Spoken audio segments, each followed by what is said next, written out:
نبدا نلبس لبس العمره علشان نبدا نجهز لان ميعاد الطياره قرب خلاص. احنا كده لبسنا لبس الاحرام. طبعا قبل لبس الاحرام ده المفترض ان انت بتكون قصيت ضوافرك والنظافه الشخصيه زي ازاله الشعر والكلام ده كله، لان بعد الاحرام طبعا في محظورات كتير جدا ما بينفعش ان انت تعملها. هنبدا حاليا نتوضى علشان نصلي الركعتين قبل ما نطلع بالطياره ونعدي على الميقات.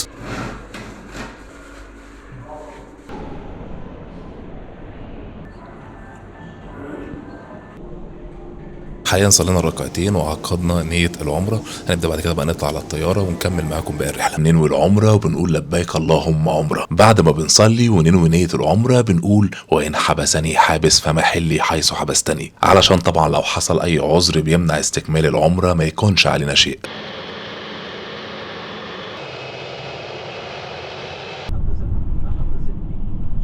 طبعا احلى واجمل مكان ممكن تبدا بيه رحلتك وهي الطياره وراك بالشكل اللي انتوا شايفينه دوت. أول خطوة الطيران، واللي كان قدامنا خيارات كتير كان أفضلهم مصر للطيران اللي كانت أقل في السعر ب 7000 جنيه، سعر التذكرة واللي كان 11000 جنيه ذهاب وعودة من غير أي شروط خاصة للحجز على درجات أعلى زي ما الشركات التانية بتعمل. في الطريق واحنا في الطيارة بنعدي على الميقات، ودي أماكن بيبدأ منها الإحرام ومحظوراته. إن الحمد والنعمة لك والملك.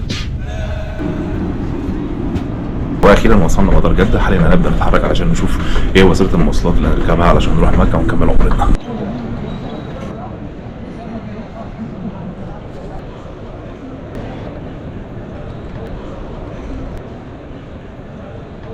وانت موجود هنا في المطار هتلاقي خدمات كتير هتحتاجها. هات اول حاجه طبعا شريحه من المكان اللي ورايا دوت، وتقدر ان انت تغير اي عمله من الصرافات الموجوده هنا، ويفضل يكون دولار لان للاسف الجنيه المصري هنا 17 ريال او العكس، الريال ب 17 جنيه مصري.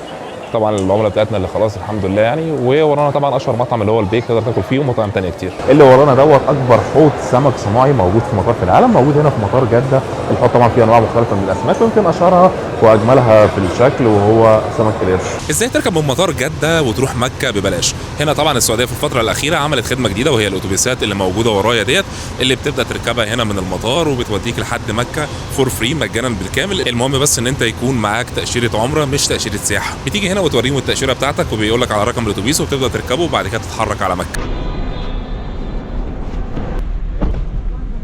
وصلنا بالليل في وقت متأخر، علشان كده قررنا اننا نأجل العمرة لتاني يوم الصبح وننام عادي، لكن بدون ما نفك الإحرام، بحيث ان احنا نصحى فايقين ونعمل العمرة براحتنا بدون أي إجهاد.